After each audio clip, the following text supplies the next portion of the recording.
Voilà, donc comme vous le voyez, nous allons enregistrer ce webinaire qui se fera cette fois-ci tout en français et qui sera traduit ultérieurement pour nos collègues anglophones, donc qui suivront une séance du coup spécifique en anglais.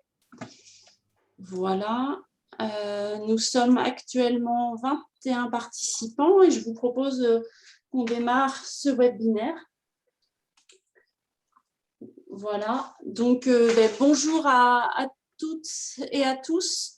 Donc nous avons aujourd'hui autour de la table des personnes venant de Tunisie, de France, de Burkina Faso, de Madagascar, de Géorgie, de Côte d'Ivoire, de France, du Kenya, de Tunisie encore, peut-être Maroc, après je ne connais pas tout le monde, de Géorgie encore et de Madagascar.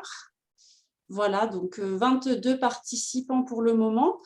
On est réunis aujourd'hui pour parler et échanger les pratiques autour de l'animation des réunions de bilan de campagne. Un petit point rapide, donc le conseil agricole, de manière générale, et notamment ce qu'on appelle le conseil à l'exploitation familiale, repose sur un cycle de gestion en plusieurs étapes qu'on pourrait résumer dans les étapes de planification, suivi, analyse.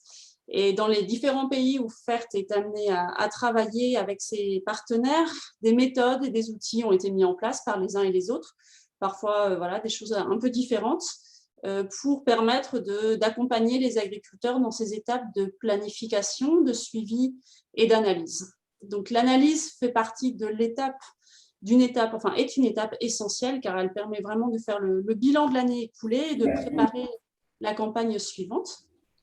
Et elle peut se faire à la fois à l'échelle d'exploitation agricole ou au niveau de groupe, de bilan de groupe. Donc, au cours de ce webinaire, on va un petit peu approfondir ce sujet-là. Je vais donc vous rappeler rapidement l'objectif de ce webinaire, c'est de progresser et de partager donc, nos connaissances et nos expériences pratiques autour d'une thématique. Je me présente moi-même, je suis Amandine Schlur, pour ceux qui ne me connaissent pas. Je vais animer cette session de webinaire et donc je suis chargée de projet à FERT et basée en France. Donc, ravie de vous retrouver aujourd'hui. Quelques petites consignes rapides au niveau technique. Je vous rappelle donc ce webinaire est organisé avec le logiciel Zoom. On vous demande, si possible, de couper les micros pour éviter les perturbations et éviter d'avoir des dérangements, notamment pour les intervenants qui parleront. Le webinaire va être enregistré pour permettre ensuite d'être traduit ou revisionné en podcast pour ceux qui n'auront pas pu participer au webinaire. Vous avez, si vous souhaitez vous exprimer, plusieurs possibilités. Alors, on va privilégier plutôt le flux de conversation, la discussion. J'espère que vous voyez tous bien. Voilà, il y a un petit bloc discussion où Nadège déjà nous a salués. Donc, n'hésitez pas à mettre un petit mot de bienvenue, d'accueil pour nous dire que vous êtes bien là, que vous nous entendez bien. Si vous avez aussi un problème technique, notez-le ici sur ce chat et nous nous chargerons de voir voilà, pour régler ce problème. Vous avez aussi, si vous le souhaitez, la possibilité de prendre la parole, de lever la main et de parler, mais voilà, dans un souci de bonne écoute des intervenants, on privilégiera plutôt le fil de discussion. Voilà, donc quelques règles. On coupe le micro, je l'ai déjà dit. Pardon, j'avance trop vite. On coupe le micro, on lève la main.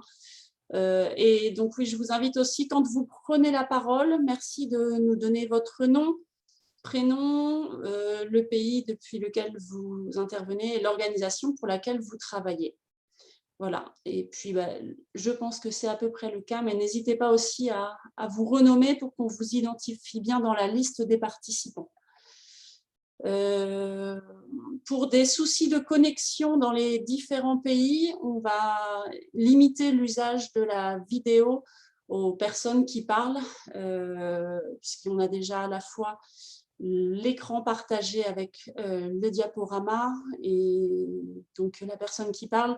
Donc pour éviter tout problème de surconnexion, je vous remercie de couper la vidéo. On la rallumera à la fin pour se saluer tous. Voilà, j'espère que la connexion est bonne pour tout le monde. Donc, nous sommes 22 participants aujourd'hui. Ça va? Pas de retour, c'est que tout va bien. Donc, aujourd'hui, pour parler de notre sujet autour de l'animation des bilans de campagne, nous avons 4 personnes qui vont intervenir. Donc, je vais leur demander rapidement de se présenter. En 1 minute, une petite phrase, nous dire qui ils sont et ce qu'ils font. Donc, nous aurons d'abord Gérard. Gérard, est-ce que tu es bien là? Amadine, je me nomme Gérard Sanou, je suis chargé de conseil agricole à FED Burkina. Je suis en service depuis août 2020. Merci. Merci Gérard. Nous avons ensuite Christian de Madagascar. Christian. Bonjour à tous. Donc, je suis Christian Ramaratialoun. Je suis le responsable de l'antenne régionale de Cap-Malagache, dans une région à Madagascar. J'ai occupé le poste de responsable de surévaluation avant, donc c'est pour ça que je suis sollicité pour partager nos expériences sur l'animation de bilan campagne. Merci. Merci. Nous avons ensuite Pavlé qui nous parle donc depuis la Géorgie, qui parlera en géorgien et qui va être traduit par Elisso. Donc Pavlé, Elisso, je vous laisse vous introduire rapidement. Pavle, თუ შეიძლება წარადგინე შენი თავი. მოგესალმებით კიდევ ერთხელ. გახლავართ პავლე აბულაძე, რძის მწარმოებელი ფერმერთა ტექნიკური მრჩეველი საქართველოდან. Bonjour à tous, je suis Pavle Abouladze, je représente projet français géorgien, lait du Caucase, et je suis le technicien de l'accompagnement des agriculteurs sur place. Merci. Merci Pavlé, merci Elisso. Et donc Augustin David, depuis la France. Augustin. Oui, bonjour à tous. Donc Augustin David, je suis agriculteur dans le centre de la France, environ 200 km au sud de Paris. 2 activités principales, une activité céréalière et une activité viticole. Voilà, donc c'est une exploitation familiale. Je suis associé avec mon père depuis 2 ans maintenant. Voilà. Très bien. Merci à chacun. Donc, vous aurez a priori tous à peu près 15 minutes de temps de discussion et on donnera à chaque fois, après chaque intervention, un temps de questions-réponses pour permettre voilà, d'approfondir, d'éclaircir certains points si certaines choses n'étaient pas claires dans vos présentations. Donc, pour démarrer, je vais donner la parole à Gérard pour le Burkina Faso. Gérard, à toi l'honneur. Ok, merci bien, Amadine. Il faut dire qu'au niveau du Burkina, FERT intervient dans 3 régions. La région du centre avec 5 coopératives, la région du centre-nord avec 4 coopératives et la région du nord avec une coopérative, la CAP Yako. Là, c'est une coopérative provinciale. Voilà, donc il faut dire qu'au total, nous accompagnons 7860 producteurs. Et au niveau de l'équipe technique, nous avons 7 conseillers agricoles et 63 producteurs relais qui sont également suivis par ces conseillers techniques. Voilà. Donc, il faut dire que, bon, avant le début de la campagne, il y a toujours un travail de planification et de recensement. Donc, cela concerne également la mesure des superficies, l'évaluation des quantités d'intrants, voilà, pour la campagne. Et à l'issue vraiment de cette phase, il y a également le suivi de la mise en œuvre que j'ai mis en place. Donc, cela concerne vraiment la conduite, l'implantation des champs agricoles et la conduite ces champs écoles-là. Et également le renforcement des capacités voilà, sur différentes thématiques en fonction des besoins des producteurs. Et également le suivi de la campagne, voilà, de bout en bout. Donc, il faut dire qu'à l'issue maintenant de la campagne, il y a cette phase de payser des productions voilà, au niveau des champs écoles, des exploitations de culture relais. Et enfin, bon, le bilan de la campagne intervient voilà, pour rendre compte et puis tirer des leçons. Gérard, n'hésite pas à parler bien fort et bien lentement pour qu'on te comprenne bien. Ok, c'est noté. Merci. Merci. Donc, il faut dire qu'il y a 3 niveaux de suivi. D'abord, au niveau des champs écoles, il y a un suivi qui se fait. Et au niveau également des producteurs relais, il y a également ce suivi qui se fait. Et enfin, au niveau des exploitations, voilà, des producteurs recensés.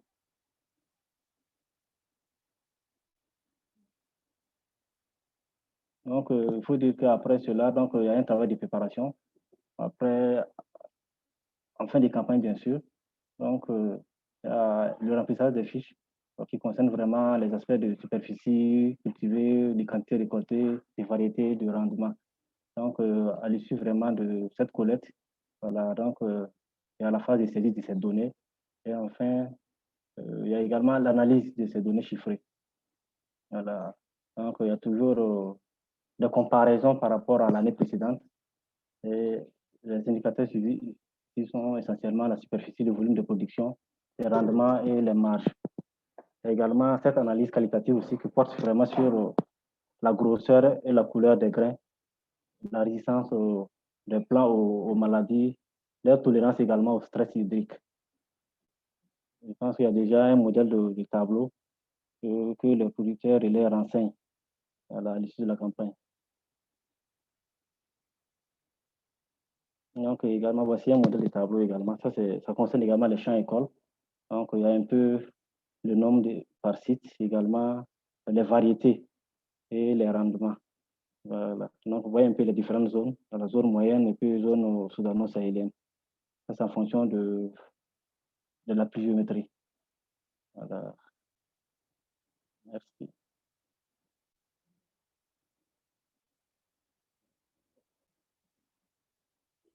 Voilà, donc ce tableau indique un peu voilà, les marges dégagées au niveau des champs écoles. Voilà, donc ça, c'est une simulation. Donc, les détails sont déjà consignés dans le tableau.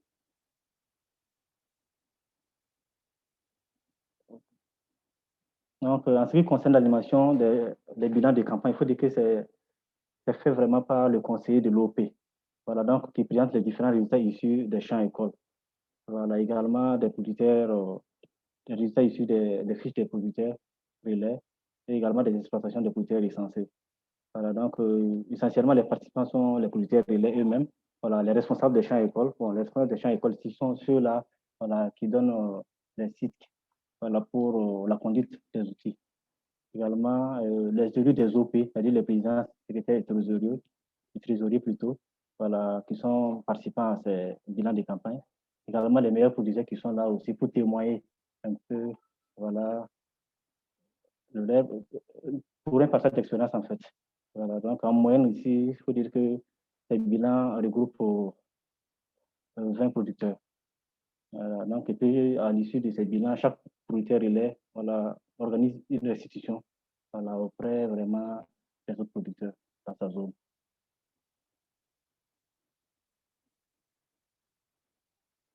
Donc, il faut dire ici, bon, en ce qui concerne le déroulé de la présentation, c'est essentiellement voilà, une synthèse des données issues des fiches de réalisation et des exploitations recensées. Voilà, également, cette synthèse-là des données des fiches des producteurs. Donc, il faut dire que c'est le conseiller voilà, qui présente ces différentes synthèses-là. Voilà, donc, à l'issue vraiment de la présentation de ces différentes synthèses, il y a des comparaisons qui s'établissent. Également, des échanges autour vraiment de ces données. Donc, pour voir un peu voilà, la satisfaction des uns et des autres en ce qui concerne vraiment les résultats de la campagne. Donc, toutes les appréciations, ici des leçons, et puis on formule des recommandations, et puis enfin, il y a cette prise d'engagement pour la campagne à venir. Il faut noter que tous les projets sont impliqués, et participent vivement vraiment aux échanges.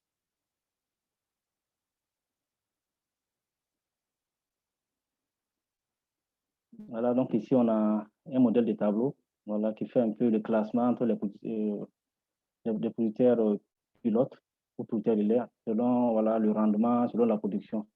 Voilà, donc on fait un peu de rang. Voilà, donc voilà un peu les données qui sont demandées, la superficie, les quantités de semences, l'utilisation de la fumier organique, la production, le rendement et la marge sur 20 ans. Voilà.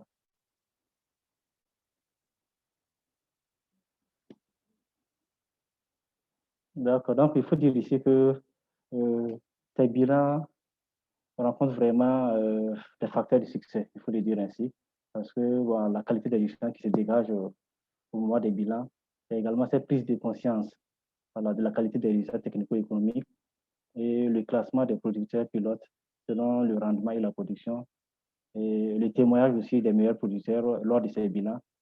Il suscite vraiment voilà, une prise de décision et d'engagement par les producteurs pour les campagnes à venir. Donc, voilà, succinctement, voilà, c'est ce qu'on peut dire en ce qui concerne les bilans des campagnes au niveau des OPNIEB. Merci. Très bien, merci beaucoup Gérard pour cette présentation synthétique. Je pense qu'il y a déjà une question qui t'est posée, Gérard, sur la synthèse, le travail de synthèse, tel que tu l'as montré un peu sur les diapos, hein, l'analyse, oui, non, ici, quand tu parlais de la synthèse, est-ce que ça se fait d'abord en amont ou pendant la réunion? Disons que la synthèse se fait en amont, puisque d'abord, avant les bilans de campagne dans les OP, voilà, le chargé de conseil agricole convie les conseillers des OP à une rencontre de cadrage. Donc, lors de cette rencontre de cadrage, il y a la présentation de tous les résultats des différentes OP. Et maintenant, chaque conseiller récupère les données de son OP. Et à l'aide de ces données, maintenant, il fait les bilans, il tient les bilans maintenant dans les OP. D'accord. Est-ce que vous avez d'autres questions pour pour Gérard, pardon?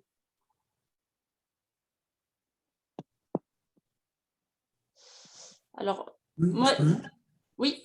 Oui, je vais peut-être le faire en parlant parce que ce sera peut-être plus compliqué sur la conversation. Qu'est-ce que je voulais dire?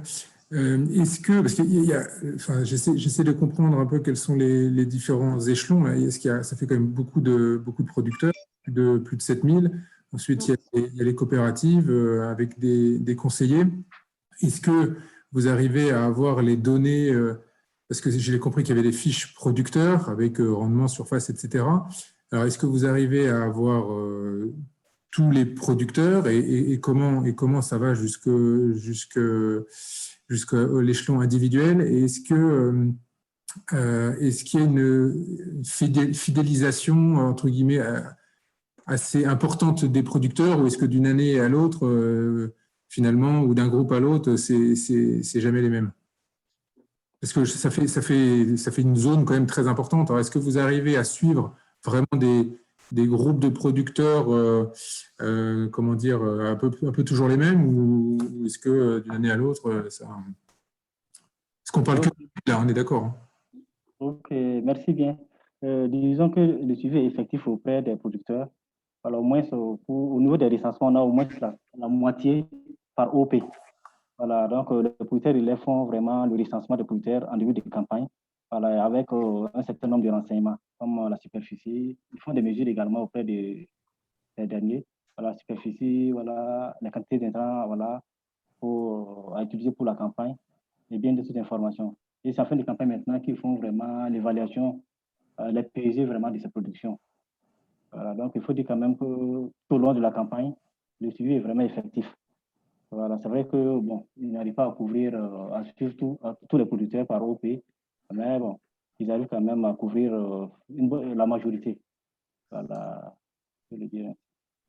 Donc, ça fait plus de 3000 agriculteurs suivis, c'est ça, hein? Tout à fait, oui. On aurait envie de voir vos fichiers d'analyse, à quoi ça ressemble.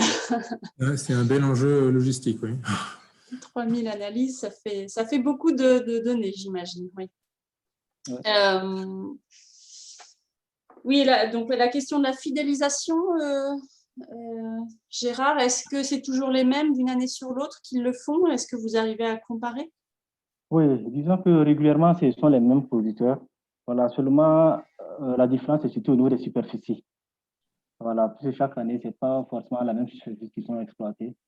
Voilà, donc cette année, ça peut évoluer, tout comme ça peut vraiment être positivement, tout comme négativement. Voilà, non, essentiellement, ce sont les mêmes producteurs, voilà, qu'on recense. La question, vraiment, c'est besoin-là. Très bien. Une question de Sylvia. Sylvia. Oui, merci Amandine. Ma question, c'est à peu près la même que tout à l'heure, c'est-à-dire, est-ce que vous faites un bilan général, par exemple, comment était la campagne de Niébé, par exemple, parce que si j'ai bien compris, ça reste juste au niveau de champ-école, mais est-ce que vous avez quand même une idée générale d'une spéculation, par exemple, le Nipé? Ici à Madagascar, nous, on fait un bilan sur le riz, par exemple. Voilà ma question. Ok, disons qu'au niveau du Burkina, c'est vrai que notre accompagnement, c'est par rapport au Niébé. Voilà. Il faut dire que récemment, on a même tenu un comité de pilotage avec les différentes OP. Donc, les différents responsables ils étaient conviés. Donc, on a pu vraiment présenter un peu voilà, les résultats globaux. Voilà, donc ils ont pu également apprécier. Et, voilà, c'est un peu cela, quoi.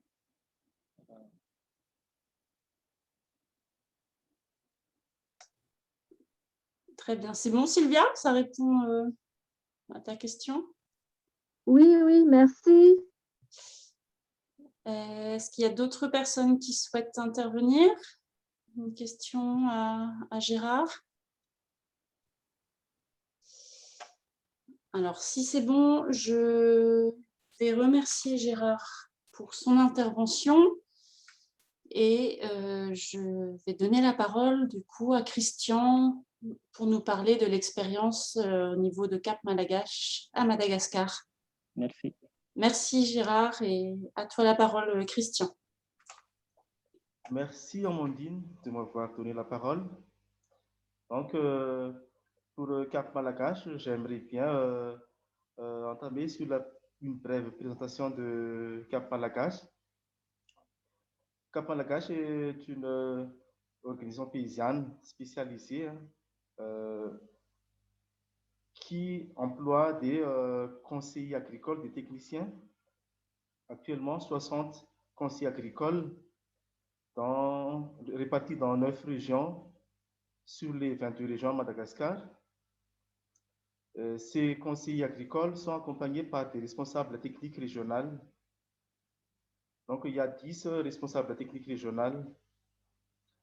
Comme service, ces conseillers agricoles donnent des accompagnements technico-économiques et socio-organisationnels auprès des paysans. On accompagne des organisations paysannes de base, des unions de filières, et chaque conseil agricole est basé donc dans une commune, à l'échelle d'une commune, donc le travail d'un conseil agricole. Actuellement, ça évolue jusqu'à 2 ou 3 communes qui entourent, qui est très proche de la commune de base. Au total, donc, on accompagne 10 730 producteurs issus de 782 organisations paysannes de base. Et il y a aussi donc des membres, des producteurs qui sont déjà adhérés à des unions filières ou interproducteurs par filière. La plupart des filières accompagnées par les conseils agricoles sont des poulets locaux, porcs, pisciculture, aviculture, légumes, pommes de terre. Donc, on n'accompagne pas les élevages de bœufs, par exemple, juste des petits élevages. C'est ça donc la brève présentation sur Cap Malagache. Mais en ce qui concerne le bilan de campagne, Cap Malagache a mis en place depuis 2010 un dispositif de surévaluation qui implique les producteurs et les organisations paysannes. Toute organisation paysanne, que ce soit OP de base ou union filière, partenaire de Cap Malagache, élabore chacune un plan de travail annuel. Ce plan de travail annuel qui regroupe des activités à mener pour atteindre les objectifs par filière. Et cette PTA, donc une planning, est élaboré par l'OP. C'est au niveau à l'échelle d'une OP, donc élaboré par une OP, mais accompagné par des techniciens. Et après la planification, il y a la mise en œuvre des activités prévues dans le PTA. Les membres, donc chaque membre donc, exécute ce qui est planifié dans le PTA. Et il y a un suivi systématique des réalisations dans le PTA pour chaque filière. Ça, c'est souvent le président qui fait le suivi, mais il y a toujours le technicien de Cap Malagache, le conseiller agricole. À chaque fois qu'il passe au niveau de l'OP, il accompagne donc les membres de l'OP et fait le suivi aussi des activités mises en œuvre par rapport à la prévision dans le PTA.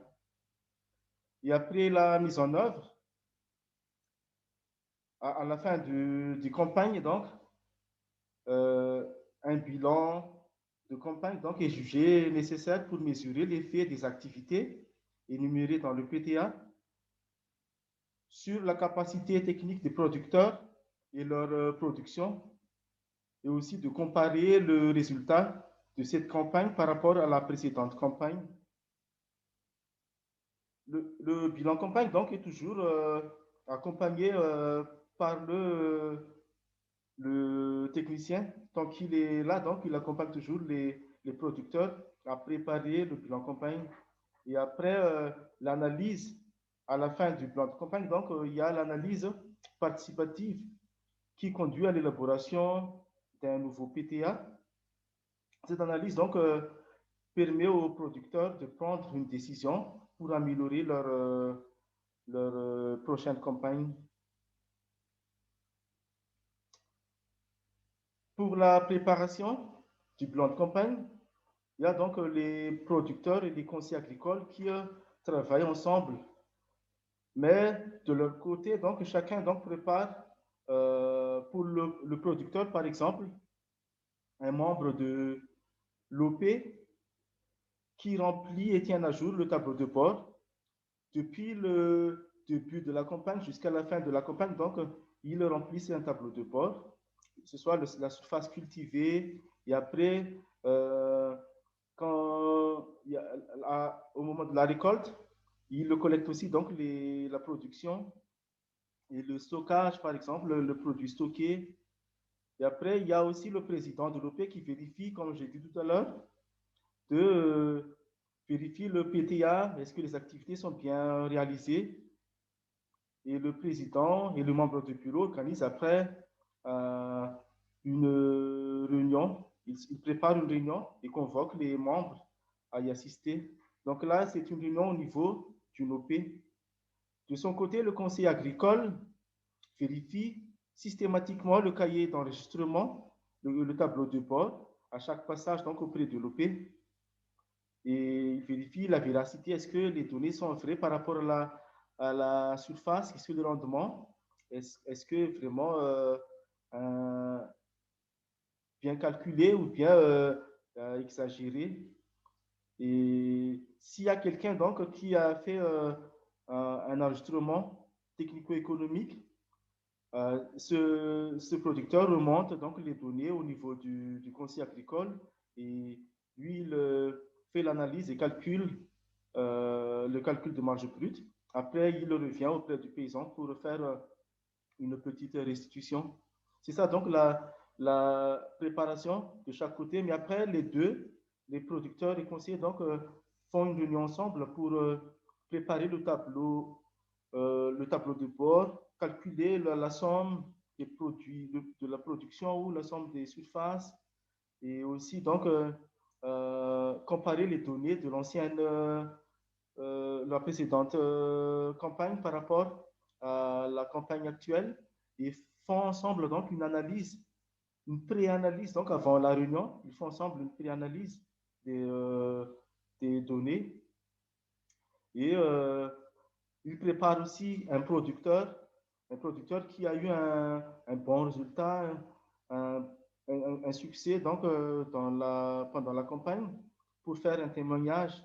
Ou bien s'il y a un producteur qui a eu un mauvais résultat, donc il peut aussi faire un témoignage pourquoi il a eu un mauvais résultat. Et après, dans l'animation, là, donc c'est un exemple d'un PTA, planning de travail annuel. Il y a plusieurs filières. Là, le poulet, donc le local, la pomme de terre. Donc, c'est deux filières donc, exercées par une même OP. Et à chaque fin pour l'élevage, par exemple, on fait un bilan chaque 6 mois, tous les 6 mois, donc on fait un bilan. Mais pour la pomme de terre, c'est à chaque campagne, par exemple, la campagne pomme de terre contre-saison. Il y a la campagne de pommes de terre pluviale, culture pluviale. Donc, à chaque fin de campagne, on fait un bilan. Et c'est comme ça donc, que se présente l'activité. Et après, pour le tableau de bord, c'est un peu flou, mais il y a donc le numéro de chaque, juste à gauche, donc le numéro de chaque producteur. Ça, donc, c'est un bilan, un tableau de bord pour le riz, pour la culture de riz. Et après, quelle technique pratiquée par le paysan. SRA, c'est le système de riziculture amélioré, traditionnel. Donc, après, la surface cultivée et production, donc ainsi de suite. Et c'est à la fin, donc, à la fin de campagne, on fait la somme de chaque colonne. Et il y a aussi donc le tableau pour le bilan de campagne. Dans le slide suivant, oui, c'est ça, donc le bilan de campagne. Il y a la première colonne, c'est la filière concernée. Et la deuxième colonne, c'est la réalisation technique dans le PTA. Donc, ici, par exemple, il y a eu une visite d'échange, des parcelles de démonstration, des visites d'échange qui a concerné 4 personnes et des parcelles de démonstration sur le système de riziculture intensive. Et après, donc, ce sont les indicateurs d'effet. Et quatrième colonne, c'est la situation précédente de la précédente campagne. Et là, après, la situation actuelle. Et là, donc, on compare les résultats. Donc, est-ce qu'il y a une évolution ou une baisse pendant la comparaison et l'observation? Donc, ça, c'est durant la réunion donc, que on écrit l'observation des participants. Et après, le blocage et la perspective pour la prochaine campagne. Pour l'animation du bilan de campagne, il y a donc la convocation des membres de l'OP à la réunion. Je rappelle que c'est une bilan de campagne à l'échelle d'une OP.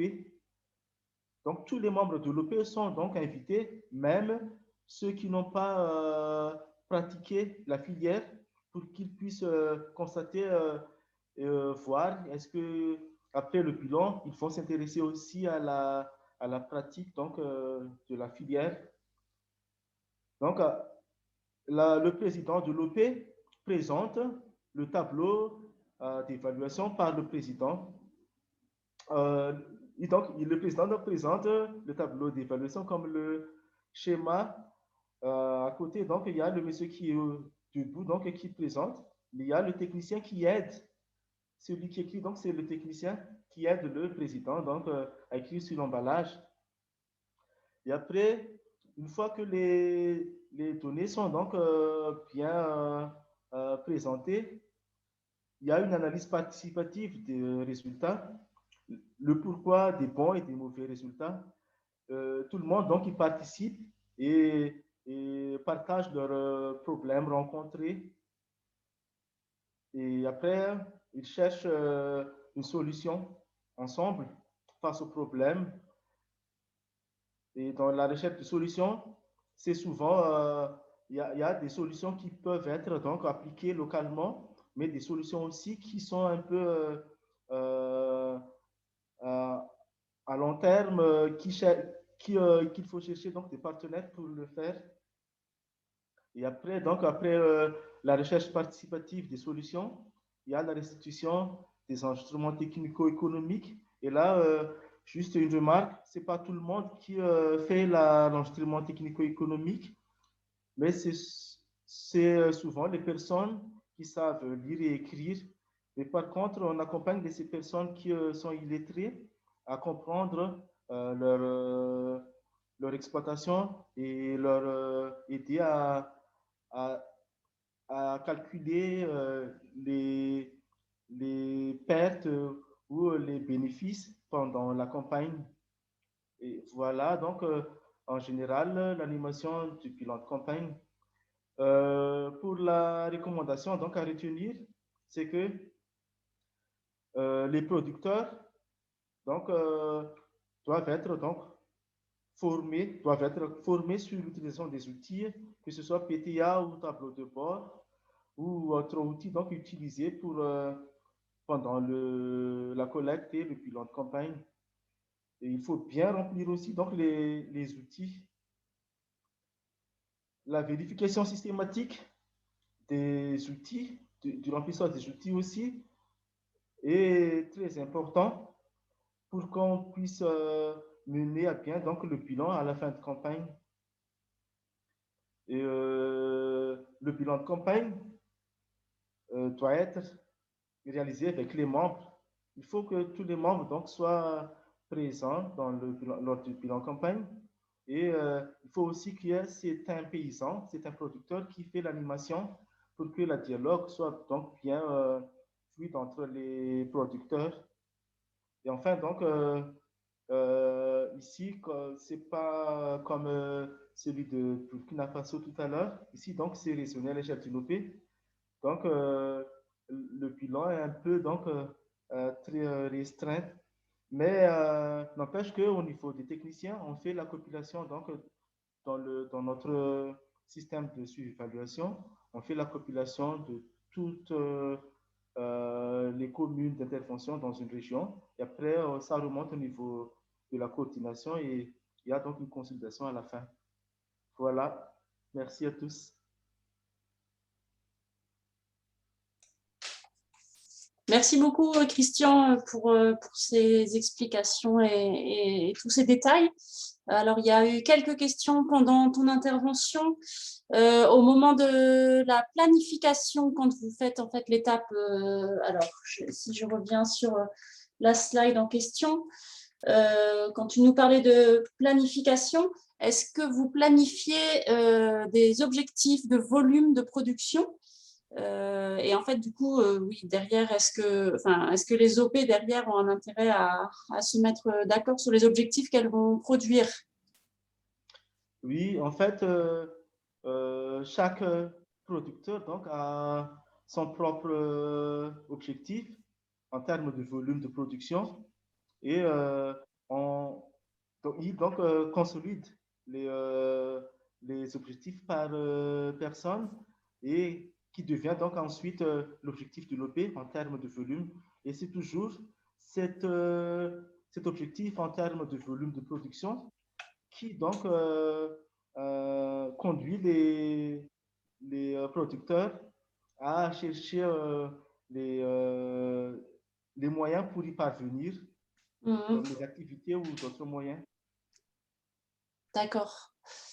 Très bien. Alors, il y avait une autre question sur quand tu expliquais voilà, la tenue du cahier du tableau de bord. Un membre de l'OP le remplit. Est-ce que c'est un membre volontaire ou désigné? Et je dirais même plus, est-ce que c'est un membre qui a été formé aussi à ça? Oui, les deux à la fois. S'il n'y a pas de volontaire, donc les membres choisissent entre eux la personne qui est plus dynamique et qui savent lire et écrire.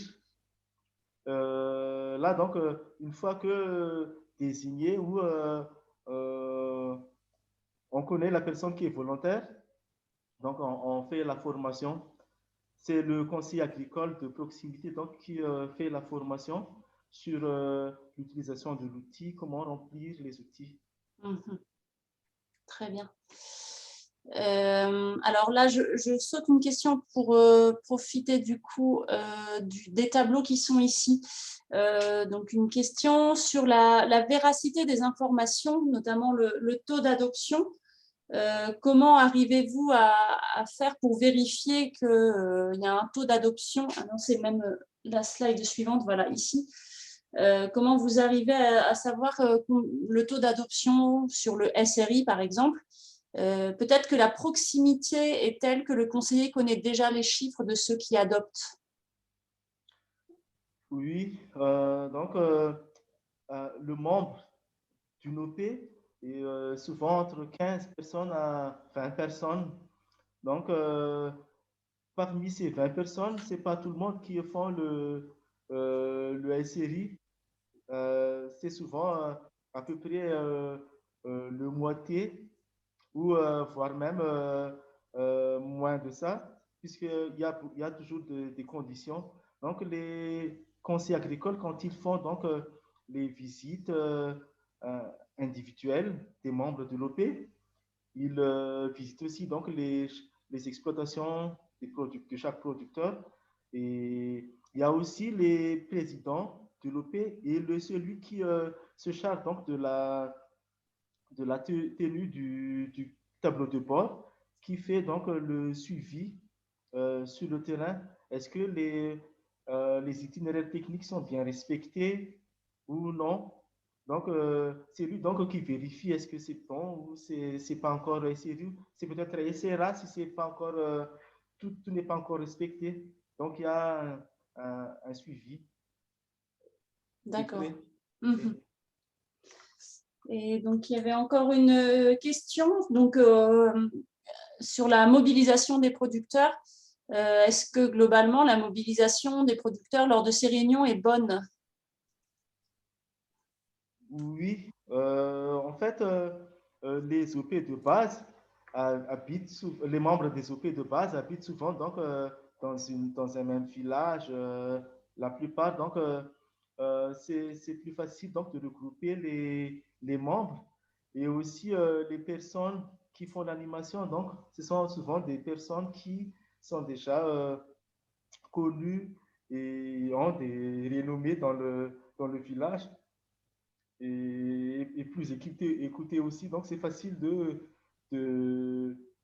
préparer avec eux et qu'ils font donc l'organisation. Et c'est souvent donc réussi l'organisation d'une réunion comme ça.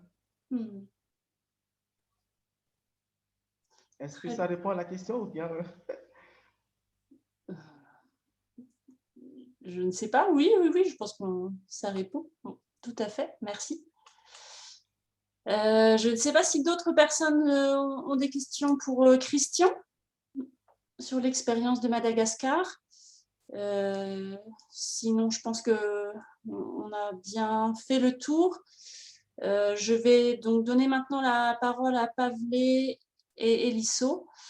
Voilà, nous allons avoir une traduction en direct du géorgien. Donc Pavlé et Elisso vont intervenir pour parler de l'expérience de GBDC Airtoba en Géorgie.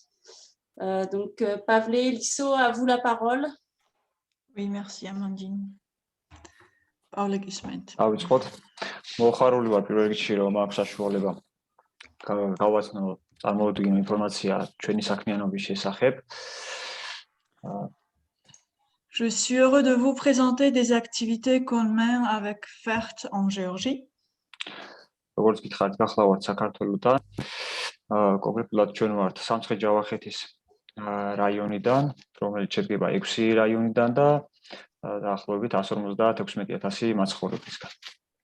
Donc, je représente la Géorgie, surtout la région de Samtskhe-Javakheti, où il y a Samtskhe-Javakheti est une région de la Géorgie et il y a 6 districts dans Samtskhe-Javakheti et 1055 habitants à peu près. კონკრეტულად ჩვენ საქმიანობის შესახებაც მცირე ინფორმაციას მოგაზრდით. ჩვენ მუშაობთ ან ვართ არასამთავრობო ორგანიზაცია, რომელიც მუშაობს FERT-თან და სამცხე-ჯავახეთის ფერმერთა ასოციაციასთან ერთად მერძევეობის დარგის განვითარებისთვის. Pour réaliser ce projet, il y a 3 organisations qui sont en partenariat. C'est l'organisation GBDC, qui est le ONG local de la région, après l'association FERT et l'association des éleveurs qui s'appelle ERTOBA.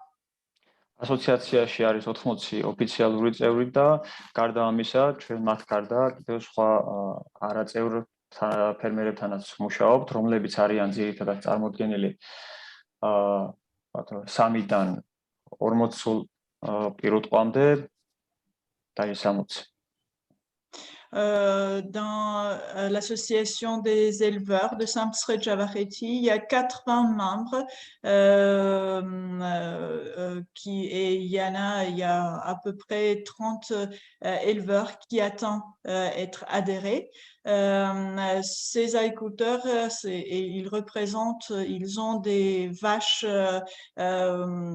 de 5 à 20 vaches, on peut dire, ça varie de cette taille des exploitations. ეს მეურნეობები ძირითადად წარმოადგენენ საოჯახო მეურნეობებს, საოჯახო ტიპის მეურნეობებს და გარდა ამ საოჯახო ტიპის მეურნეობისა თანამშრომლობთ ძის გადამამუშავებელ საწარმოებთანაც. Ce sont des exploitations, on appelle ça familiales, mais ce projet, il a un partenariat avec les usines de transformation du lait.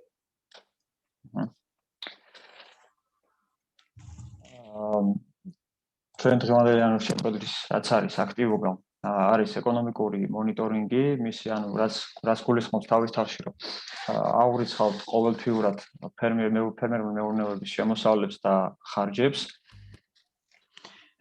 Aujourd'hui, je veux vous présenter une des activités de ce projet, c'est le monitoring économique. Ce que ça veut dire qu'on enregistre avec les agriculteurs, on enregistre le revenu, les dépenses de l'exploitation.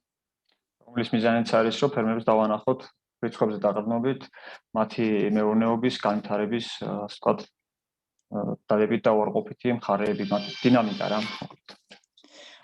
Cette activité a pour le but de montrer aux agriculteurs leur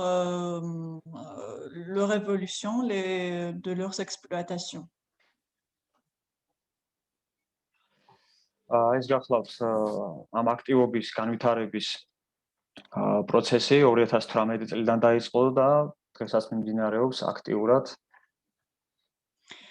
Sur ce diaporama, vous voyez l'évolution des années des agriculteurs qui est commencé en 2018 et ça continue et il y a des agriculteurs qui ont aimé cette activité et ils suivent, ils participent.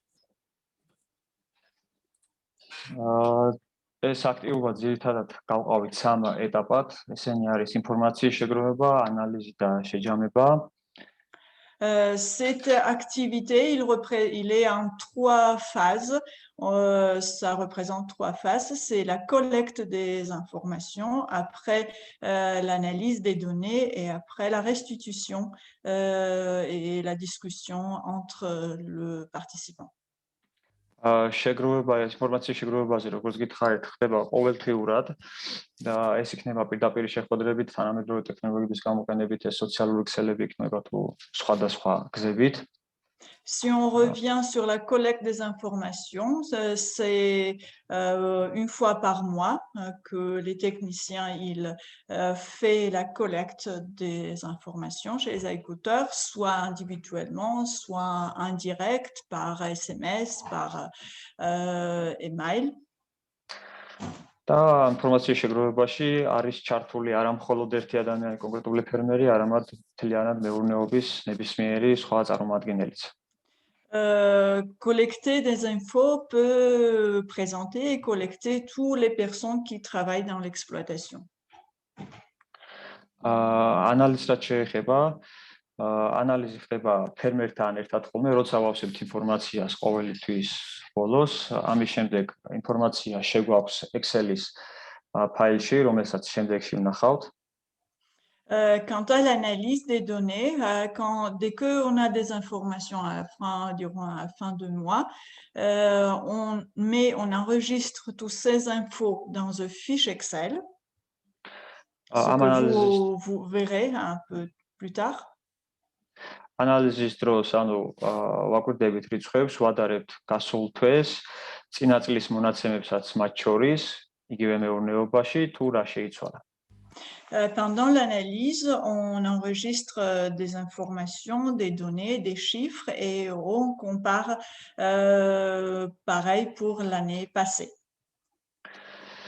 საბოლოოდ კი მივდივართ შეჯამებაზე, რომელიც ხდება ასე ვთქვათ წელიწადში ერთხელ, ხდება ჯგუფური შეხვედრა. Quant à la restitution et le bilan, c'est organisé une fois par an dans le groupe de travail, c'est-à-dire c'est 21 personnes, ce groupe pour faire l'analyse et les restitutions. ჩემი როგორც ტექნიკოსის და ასევე ჩემი კოლეგებისაც, რომლებიც არიან ამ შეჯამების პროცესში ჩართული აქტიურად, არის მხოლოდ ანიმირება. Le rôle de mien et le rôle des autres techniciens qui font aussi partie de cette restitution, c'est juste animer cette réunion. ხოლო თავარ როლს ასე ვთქვათ, აქ ასრულებენ ფერმერები, რომლებიც ასე ვთქვათ, შედიან ერთმანეთთან დისკუსიაში, უზიარებენ ერთმანეთს თავით დადებით და უარყოფით გამოცდილებას და საბოლოოდ მუშაობენ საომავლო გეგმებზე. Mais une grande importance et la restitution, c'est faite par les agriculteurs eux-mêmes. Ils représentent leur expérience, leur succès, leurs échecs et ils font la planification pour les prochaines années, pour les prochaines activités eux-mêmes. აქ გვაქვს წარმოდგენილი ის ინფორმაციის შესაგროვებელი, ასე ვთქვათ, ერთ-ერთი ფურცელი, სადაც ფერმერი ავსებს თავის მეურნეობის შესახებ ინფორმაციას. Là, vous voyez une fiche que l'agriculteur il collecte des infos, il enregistre les informations là-dessus même.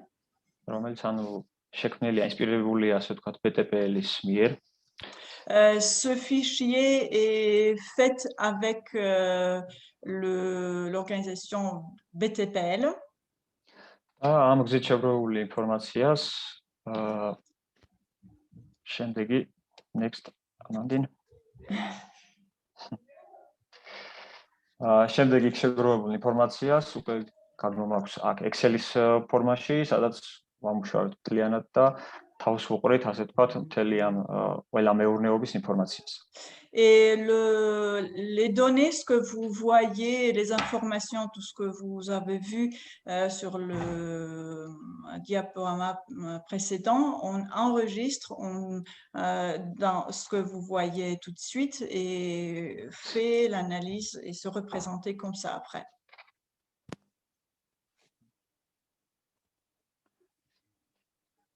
ხო, ეს დაკვირ გავიგებია და შეჯამების განხილვის ეტაპები არის აქტივობებისა, მგონი ამაზე ვისაუბრეთ, ხო უკვე თუ ანუ ჩართული არის ხდება წელიწადში ერთხელ. არის 4-ვე ტექნიკოსი ჩართული. და ჩვენი როლი მხოლოდ ანიმირება როა. Donc, j'ai déjà un petit peu parlé sur ça, qu'il y a une fois par an la restitution, qu'il y a les autres techniciens de GBDC qui sont représentés pendant la réunion et que on fait la planification des années, de prochaines années ensemble. Individual original. და ეხლა წარმოგიდგენთ რამოდენიმე ასე ვთქვათ ინსტრუმენტს, რასაც ვიყენებთ ამ შეჯამების დროს, კონკრეტულად ამ სურათში არის ასე ვთქვათ ინდივიდუალური საშუალო მონაცემები თითოეული მეურნეობისა. Donc là, vous voyez des données, ce qui est collecté et analysé. C'est le données de 2020. ერთ სულ ძროხაზე გათვლილი მაგალითად წველადობა, მოგება, გაშრობის პერიოდი, წველადობის პერიოდი და გაწეული ხარჯები მასზე. Là, il y a des données, combien d'animaux il y a, combien de litres produits du lait, quel est le prix du lait pour cette année et quelles sont les dépenses et les revenus pour cette exploitation. ასევე ვადარებთ ანუ წინა და გასული წლების პირუტყვის ზრდას, რაც ფერმერებისთვის არის ძალიან საინტერესო, თუ როგორ განვითარდა მათი მეურნეობა. Là, il y a une comparaison des années, comment ça évolue par agriculteur. Აქ გვაქვს მთელი წლის განმავლობაში შეგროვებული ინფორმაციის მიხედვით საშუალო ფასი ამ ერთ ასოციაციის ერთობის ფერმერების მიერ მოწოდებული ინფორმაციისა და დანარჩენი საქართველოსთან მიღებული ასე ვთქვათ საქართველოს სტატისტიკური ინფორმაცია რძის ფასის შესახებ. Là, vous voyez les informations, le prix du lait chez les agriculteurs, chez qui on fait la calcul économique et au niveau national du pays. ასეთ შემთხვევებში ჩვენ ვჩელობთ ხოლმე რა შეიძლება ყოფილიყო გამოწვევი ფაქტები ამ რძის ფასისა. Ça, on a besoin pour discuter qu'est-ce qu'il pourrait provoquer l'augmentation ou la baisse du prix du lait dans la région, chez les agriculteurs ou généralement au niveau national. ჩვენი შინამეურნეობები აბარებენ რძეს როგორც კოოპერატივით პრინციპებით მომუშავე საწარმოებს, ასე კერძო საწარმოებს და მათთვის მნიშვნელოვანია ხოლმე მათ შორის ფასთა სხვაობა.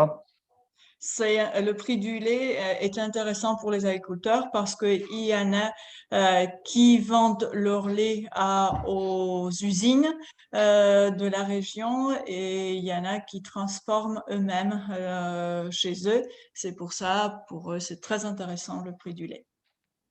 და ასევე მნიშვნელოვანია მათთვის ტრადიციული და განსხვავებული ტიპის პროდუქტების წარმოებაში თუ რა მოგებას ნახულობენ ისინი. Et il y a aussi très intéressant pour les agriculteurs quelle est la différence dans la transformation du lait sous forme traditionnelle et sous forme un petit peu innovant, différent que traditionnel. აქ გვაქვს ერთ ძროხაზე გათვლილი მოგება საშუალოდ 1 წლის განმავლობაში, რომელიც ასევე დიდ გავლენას ახდენს ფერმერების განწყობაზე. C'est le marche par vache et par jour. C'est aussi discuter entre les agriculteurs et ça les intéresse de voir la différence.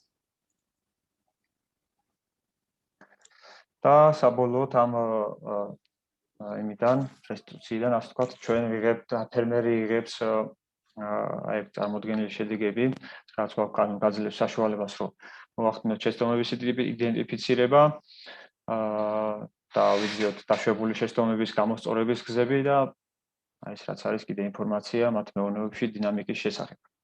Là, on vous représente quel est l'intérêt et qu'est-ce qu'il retient les agriculteurs après cette restitution. Et le plus important, c'est de voir quelle est la dynamique de leurs exploitations, quel est le revenu et sur quoi ils doivent faire attention pour l'année prochaine. გარდა ფერმერებისა ჩვენ ვსნახულობთ აქედან ასე ვთქვათ სარგებელს, რასაც მაგალითად ისქვია რომ რამდენ ხედავთ ჩვენ რამდენად ეფექტურად მუშაობენ ისინი თავით მეურნეობის რამდენად ეფექტურად მართავენ და საბოლოოდ ეს ჩვენ გვაძლევს საშუალებას რომ ვეძიოთ მათი გამოსწორების ასე ვთქვათ განვითარების უკეთესი განვითარების გზები. Cette activité est intéressante pour les techniciens aussi parce que ça permet de voir est-ce que notre activité c'est efficace chez eux, les autres activités que réalise le GBDC. Après la pratique chez les agriculteurs, la pratique d'enregistrement des données et ça nous donne une statistique sur l'évolution. ბოლოს ასეთი შეხვედრებში ჩვენ გირჩევთ თუ მსგავსი ტიპის შეხვედრები გექნება და იქნება დაგეგმილი დისკუსიები, აუცილებლად გაითვალისწინოთ დამსწრეთა რაოდენობა, გარემო, რომელიც ასევე მნიშვნელოვანია და კარგი იქნება თუ ეს მოხდება რომელიმე ფერმერის მეურნეობაში, ეს დადებითად აისახება ფერმერების განწყობაზე. და მათ პოზიტივას Et nous retenons, et c'est notre recommandation, c'est que il faut bien regarder le nombre de participants pendant ce type de réunion économique parce que il y a plus intéressant de s'échanger et tout le monde soit impliqué. C'est que c'est très intéressant quand cette réunion est organisée chez un agriculteur parce qu'ils se sentent à l'aise d'être ensemble chez eux et ça devient plus intéressant. ეს არ ვიცი თქვი თუ არა ელო, ანუ ჯობია იყოს მეტი დრო დისკუსიის და ნაკლები საკითხები, ეს უფრო ეფექტური ხდება, არის ასეთი ტიპის შეხვედრები, ვიდრე მეტი საკითხი, ნაკლები დისკუსია. Et on pense que c'est mieux s'il y a pendant ce type de restitution, s'il y a une thématique et beaucoup de temps pour bien s'échanger et bien regarder entre les agriculteurs qu'avoir beaucoup de thématiques et peu de temps.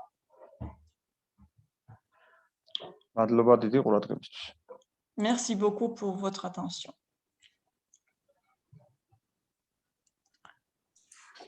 Merci beaucoup, Pavlé. Merci, Eliso, pour la traduction. Alors, il y a deux questions qui sont dans le fil de discussion. Donc, Eliso, je te laisserai traduire à Pavlé pour qu'il puisse répondre. La première, c'est sur les enjeux sur la filière laitière en Géorgie ou pour les éleveurs que vous accompagnez. Est-ce que ça concerne plutôt le rendement, le volume, les charges ou le prix du lait ou un peu tout? J'ai pas bien compris. Quels sont un peu les enjeux pour les producteurs? Est-ce que c'est un enjeu d'augmenter le rendement, de diminuer les charges, d'augmenter le prix? რა არის უფრო მეტი ინტერესი ანუ ფერმერებისთვის ჩვენ ვისანაც მუშაობთ ეს არის ხარისხის გაზრდა, რაოდენობის გაზრდა, პირუტყვის გაზრდა, წარმოების გაზრდა თუ რა რისკენ ხარჯების შემცირება თუ რა?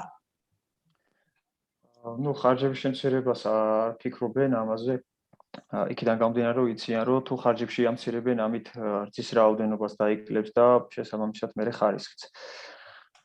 შესაბამისად არიან, ასე ვთქვათ, კომპლექსურად ორიენტირებულები, თანდათანობით ცდილობენ განავითარონ ხარისხიც, გაზარდონ წარმოების რაოდენობაც, პირველ ტყვის სულადობაც, რაც sabολოოდ მისცემთ საშუალებას, რომ უფრო მეტი მოგება ნახო. Les agriculteurs en Géorgie sont plutôt orientés d'augmenter le rendement, aussi la taille des animaux et la qualité de la production. Et avec ça, le prix du lait, ça va augmenter, ils pensent. Oui, je pense que les enjeux sont multiples. Oui. Une autre question, est-ce que vous tenez compte de l'amortissement de la vache dans le calcul de marge brute? L'amortissement? Ouais. Est-ce que, en gros, qu'est-ce qui est pris en compte dans le calcul de la marge brute aujourd'hui? Est-ce qu'on compte une partie de la valeur de la vache? Tu vois? Comment traduire? Oui. ანუ იმის თქმა უნდა რომ როგორ არის ანუ ცხოველის ასე ვთქვათ ამორტიზება თუ არისო გათვალისწინებული ამ ასე ვთქვათ ინფორმაციის შეგროვებისას, ხო? არა. ჩვენ შემთხვევაში ამ ეტაპზე არა გვაქვს არ ვითვალისწინებთ ასე ვთქვათ ამ ხარჯს. იქიდან გამომდინარე რომ პირველ ეტაპზე ასე ვთქვათ პრიორიტეტები ჯერ ცოტა სხვანაირად არის დალაგებული ჩვენთან. Pas pour le moment, Pavle il dit parce que pour le commencement, c'est le début de cette analyse économique chez les éleveurs et il y a pour la première fois, c'était des autres priorités plutôt. Une autre question, quelle est la race de bovins élevés? Alors, il y a deux questions. Quelle est la race, peut-être, d'abord? რაჯიშის პირუტყვი არისო ძირითადად საქართველოში. ამჟამად ძირითადად რაც არის გავრცელებული არის შვიცბრაუნისა და კავკასიური წაბლას ნაჯვარები. ხო. ადგილობრივი, ანუ ეს არის ძველი შემორჩენილი გადაჯიშებული პირუტყვი. La plupart, ce sont les races locales qui est un petit peu mélangé avec Swiss Brown. Et donc, l'autre question, c'est quelles sont les dépenses les plus remarquables dans ces élevages et qui influent directement sur les résultats économiques? რა არისო უფრო მეტად ჩვენებითი, ანუ განსაკუთრებული ხარჯები ამ მეურნეობებში, რომლებიც უფრო მეტ ზეგავლენას ახდენსო მათ ეკონომიკურ შედეგებზე. ეს არის საკვების ხარჯი. C'est le prix de l'alimentation. Peut-être pour compléter sur cet aspect-là, ça a été ce que disait Pavle tout à l'heure, la priorité au départ était de calculer des marges alimentaires, c'était ce que nous avait conseillé le BTPL, donc vraiment parce qu'il y avait un travail important de sensibiliser les éleveurs sur l'importance de l'alimentation, à la fois dans l'augmentation de la production et aussi dans la question de l'autonomie des élevages. Donc, l'idée au départ était vraiment de mettre l'accent sur les charges alimentaires. C'est pour ça que c'est ça qui ressort le plus. Et ensuite, depuis l'année dernière, les éleveurs ont demandé aussi à suivre les charges de santé animale. Ça a été fait depuis un an. ძირითადი რა იყო თავარი მნიშვნელოვანი ეტაპები მოკლედ ეკონომიკური მონიტორინგის. Okay. Est-ce qu'il y a d'autres questions pour Pavle concernant les bilans qui sont faits au niveau des exploitations sur les résultats économiques? Pas d'autres questions? Très bien. Eh bien, merci beaucoup, Pavle, pour ta présentation. Merci, Eliso, pour la traduction. Merci à vous pour nous attendre. Merci. Et donc, je vais maintenant donner la parole à Augustin David pour d'abord peut-être nous partager un peu son expérience en tant qu'agriculteur en France sur voilà, comment lui-même participe, s'investit dans des animations telles que les bilans de campagne, comment ça se passe? Est-ce que les interventions qui ont été faites aujourd'hui font écho à votre propre expérience? Et puis après, je vous demanderai un peu votre retour, votre synthèse sur ce qu'on a pu entendre aujourd'hui les différents participants. Augustin. Oui, très bien. Eh ben, merci. Merci beaucoup.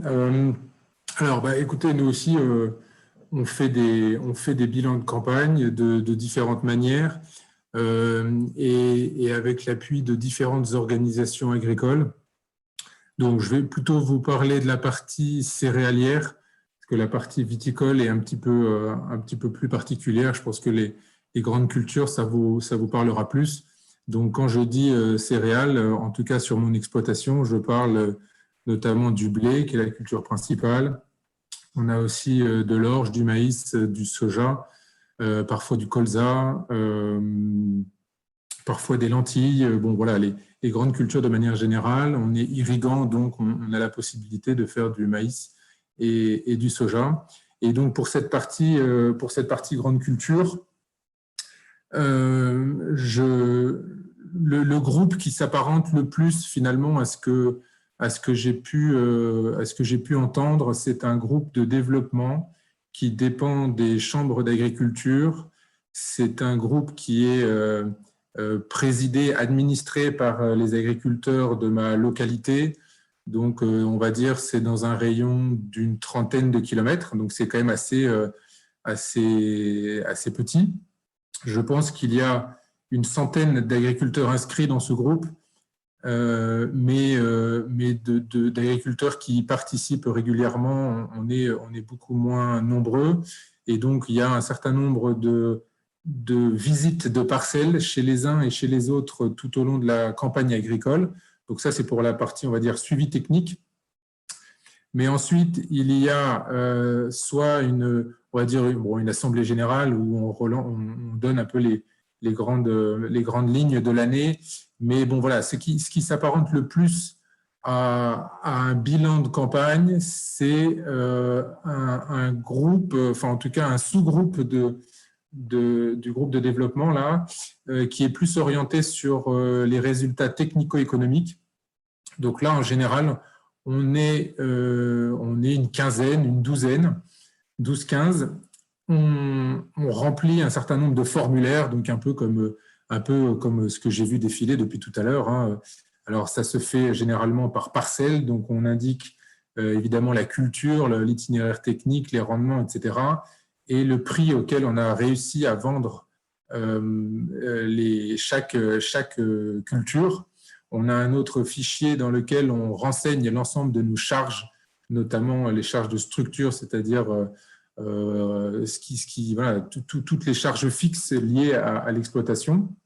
Et puis, un animateur collecte l'ensemble de ces données, il les synthétise dans un tableau et ensuite, il convoque une réunion, en général à la fin de l'année, pendant laquelle, pendant quasiment toute une après-midi, on compare sur l'année agricole chaque culture.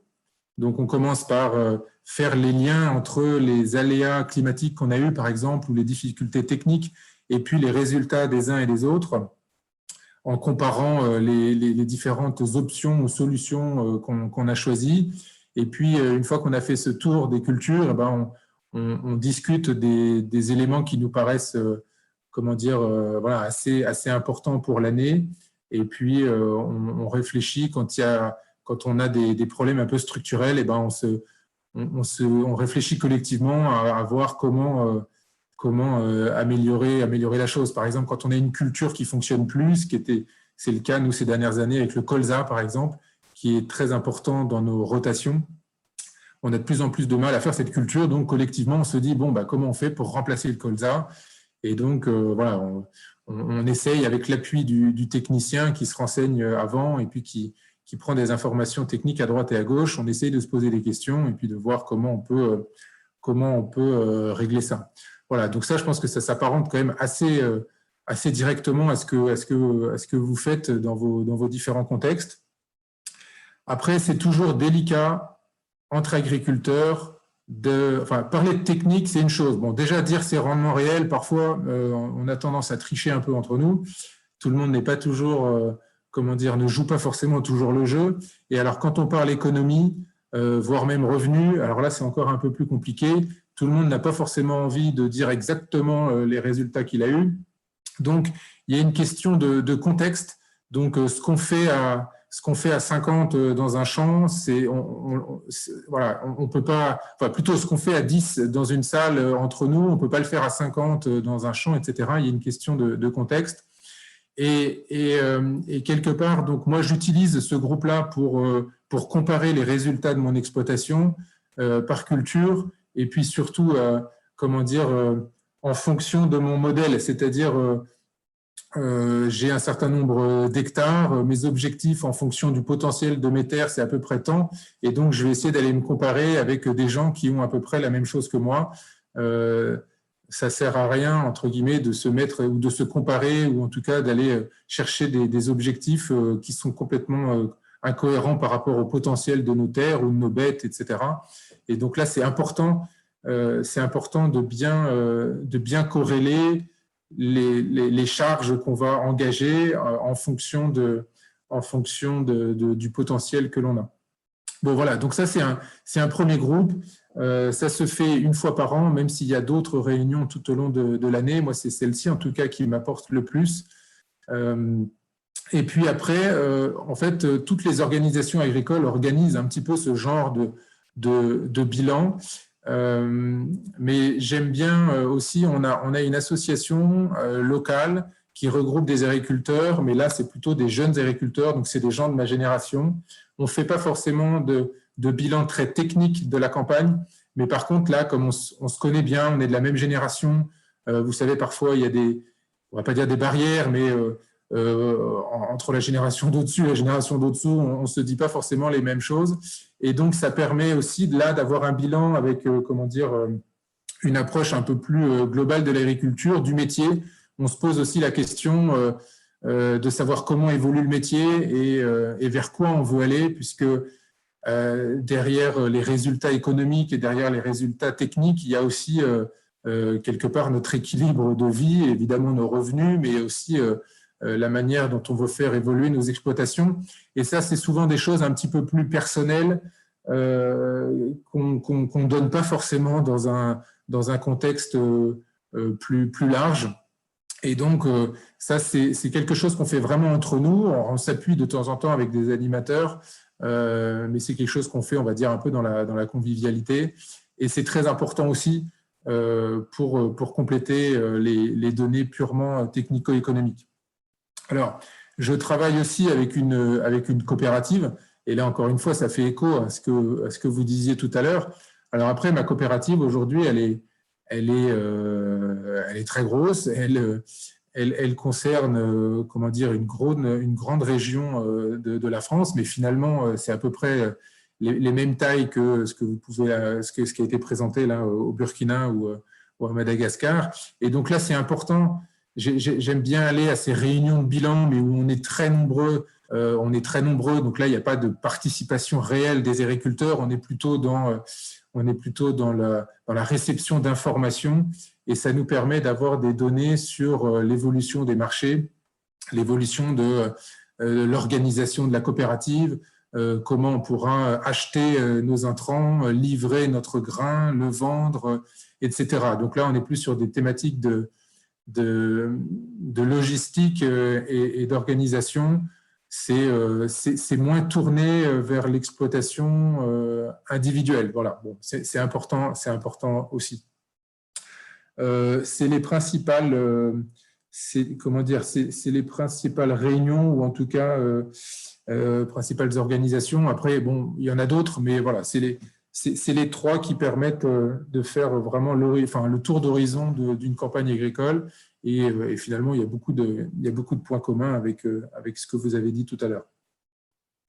Voilà, je ne sais pas si vous avez des questions par rapport à ça, peut-être avant de reparler de vos contextes plus particuliers.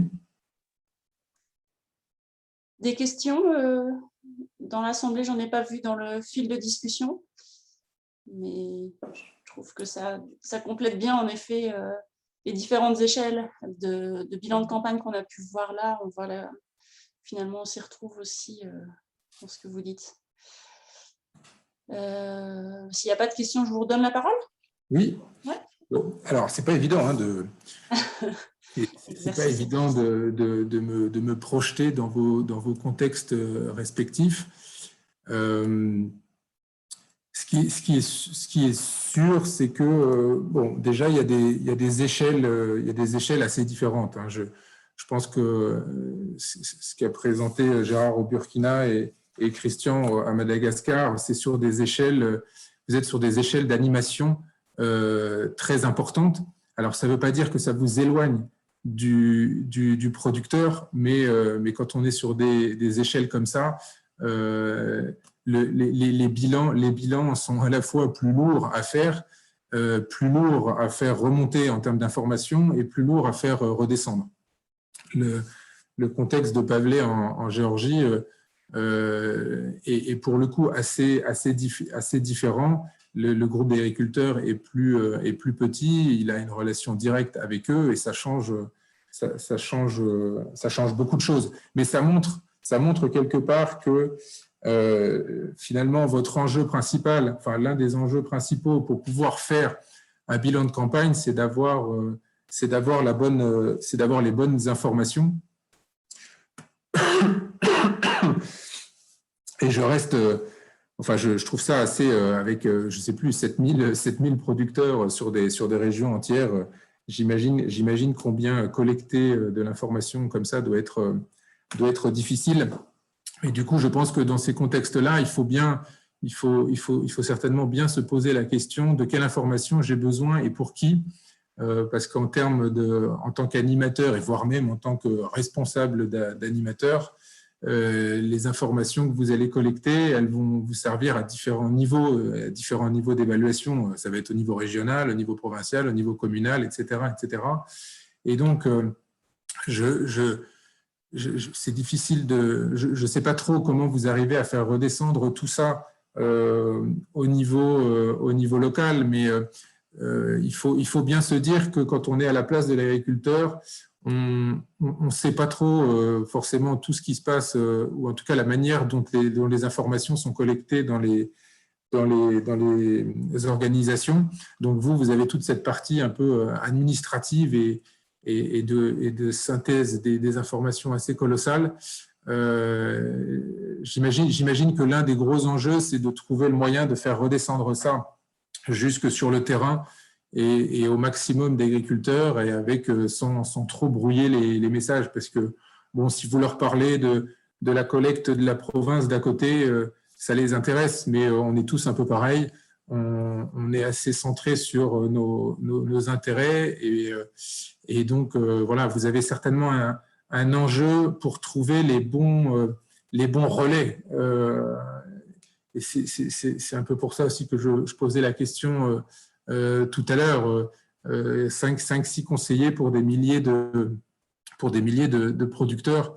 Peut-être que votre enjeu, il est surtout dans comment dire, voilà, trouver les moyens de faire redescendre l'information avec des bons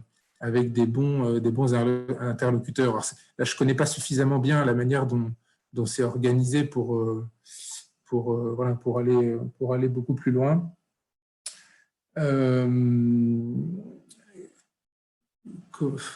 Ce qui est difficile aussi, je trouve, avec des régions aussi grandes, c'est que on voit bien là en Géorgie, on est sur une production, sur la production laitière.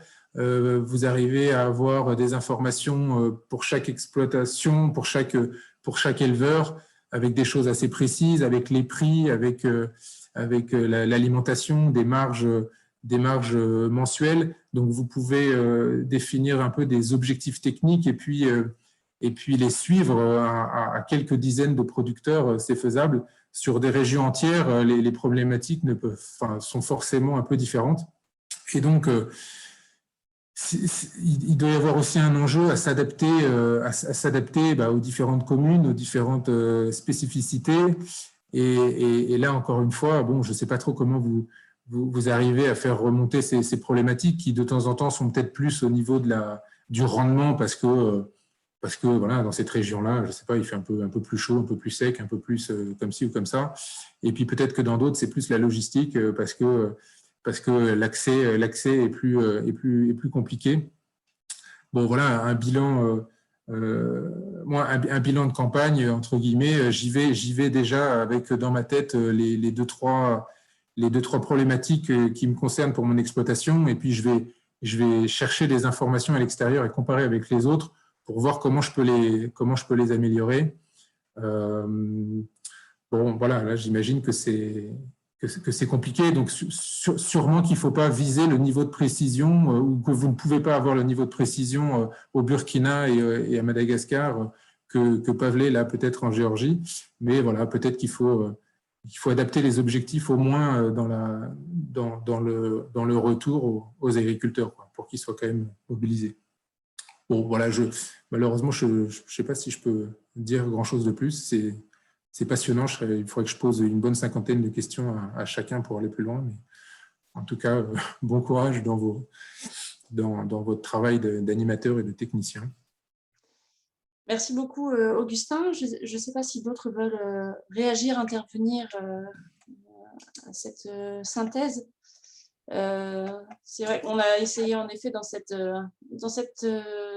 webinaire de présenter un peu des expériences différentes, des échelles différentes de travail et des réflexions différentes, enfin des types d'indicateurs différents qui peuvent être suivis pour montrer de la diversité. Il y en aurait encore plein d'autres. Je sais que voilà, dans l'ensemble des pays, des choses différentes se font, mais je pense que quand même, voilà, les uns et les autres peuvent s'inspirer de ce qui a été présenté. Donc, j'espère que chacun d'entre vous aura trouvé son compte dans ces interventions.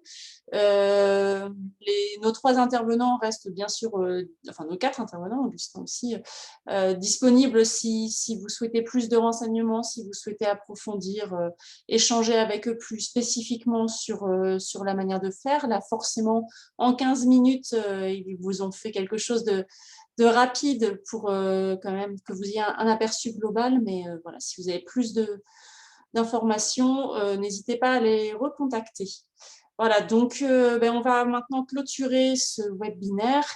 Je tiens d'abord à remercier l'ensemble, les 4 intervenants pour leur participation, pour le temps qu'ils nous ont accordé à la fois pour préparer et pour présenter leur expérience. Merci à vous tous aussi d'avoir été présents et d'avoir voilà, participé et partagé vos questions. Je vous invite à répondre à un questionnaire de satisfaction. Donc, vous avez le lien, alors plusieurs possibilités, soit vous scannez le QR code avec votre portable, ou bien sinon vous pouvez cliquer sur le lien, je vais vous le mettre dans le fil de discussion, voilà, du formulaire pour nous faire part un peu de votre satisfaction et aussi pour nous donner éventuellement vos idées de sujets que vous souhaiteriez approfondir. Donc, nous étions là au 3e webinaire organisé cette année. Normalement, nous avons prévu de continuer ça. Il y aura une petite pause au mois de juillet. Et puis, pour le moment, ce qui est prévu, c'était un webinaire fin août, donc sur l'analyse économique des services des OP, et donc un autre webinaire, alors à voir, soit ce sera fin septembre ou fin octobre, en fonction un peu de du calendrier de FERT, puisque vous savez que fin septembre, FERT fêtera son anniversaire, ses 40 ans, mais sous réserve voilà, des conditions sanitaires qui nous permettront de vous accueillir ou pas dans ce cadre-là. Donc, en fonction de cette date, le prochain webinaire portera sur semences et plants en septembre ou octobre. Voilà. Donc, merci encore à tout le monde. N'hésitez pas, voilà, s'il y a des dernières remarques, mais sinon, je vous remercie de votre attention et je vous souhaite à tous une bonne fin de journée et à très bientôt. Voilà, n'hésitez pas si vous voulez nous montrer vos visages avant de se déconnecter. Je vais le faire moi-même. Hop. Ça fait toujours plaisir de voir tous les visages s'allumer qui étaient derrière tous ces logos, tous ces écrans noirs. Vous voyez qu'on était quand même voilà, 22, entre 21 et 22 personnes autour de ce webinaire. Voilà, merci à tous et bonne fin de journée. Merci Amandine, bonne journée, merci à tous. Merci à tous, au revoir. Au revoir, merci. Merci Amandine, au revoir. Merci, à plus. À plus. Merci, au revoir. Allez.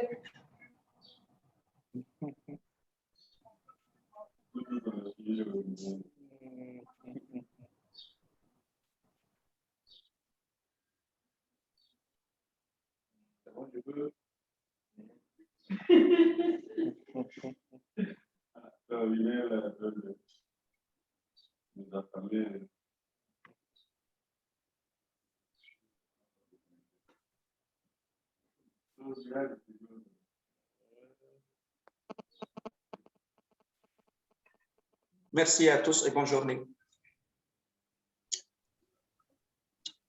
C'était toujours